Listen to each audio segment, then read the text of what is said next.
It definitely is the new punk, and hip-hop has been the new punk ever since the 80s. Because it had moved away from rock, and punk isn't a type of music, it's an aesthetic, it's an energy, it's an attitude.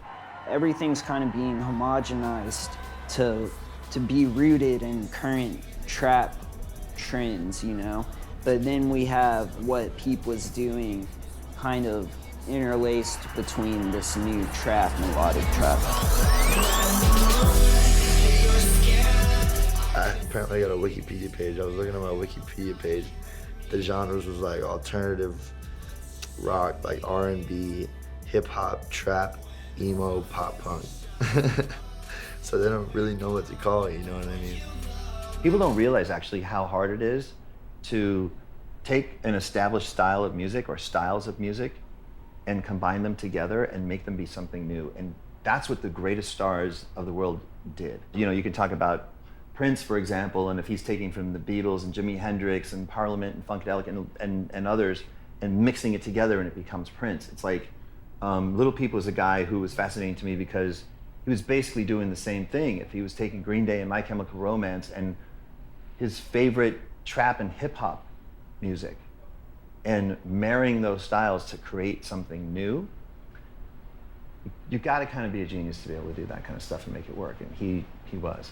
I mean, I've met people I've thought were amazing, and I've had instincts where I'm like, you're a star, but this was like something much more, much deeper.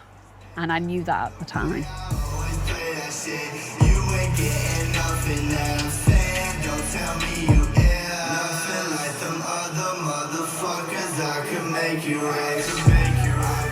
Peep was becoming the new guard of the LA underground scene. It was so clear that he was going to be, you know, the guy on top. Eventually, we Josh Binder and a guy from my office made an agreement with him. Go meet with Sarah, and Sarah and I hit it off. She's an amazing person, and she's like, look, I want to bring you in. I want to partner with Peep, and I want to bring you in as manager. When he told us about GBC, it's like, that's great, but we're focused on you. And that's kind of, there was also tension between GBC and myself because my priority was Gus. When he moved, everybody gravitated towards his place. In his place, people would say all the time, this is the new loft. 20% of the time, he might have used this bed. It was like always like, I'd go in like Tracy, Khan, Horsehead. Everybody was like, I'd go into his room looking for him, and I was like, who the fuck is this? Like, it's just some random dude.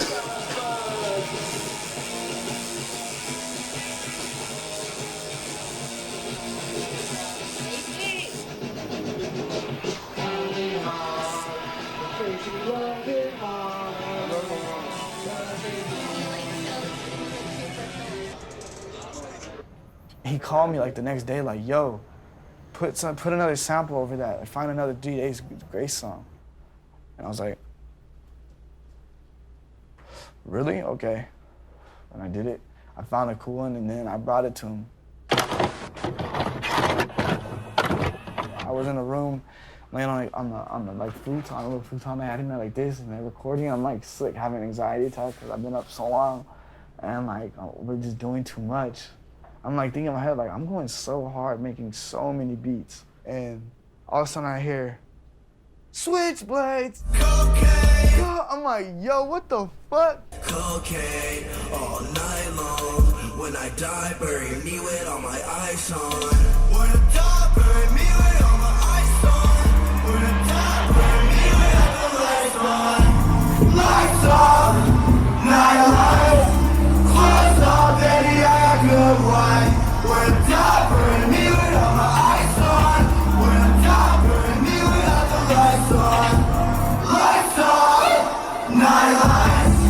Close up, baby, I got good wine. When I heard that shit, I was blown away by that. I was like, damn, this white dude go hard, you know what I'm saying? So I started doing research on him. I'm like, where's he from? You know, just trying to find out some shit about him, man, you know what I'm saying? I was just happy to see that somebody actually stepped up to the plate and was like, fuck it, I'm gonna do my shit like this. Okay, got boy fling the ocean. Plasper,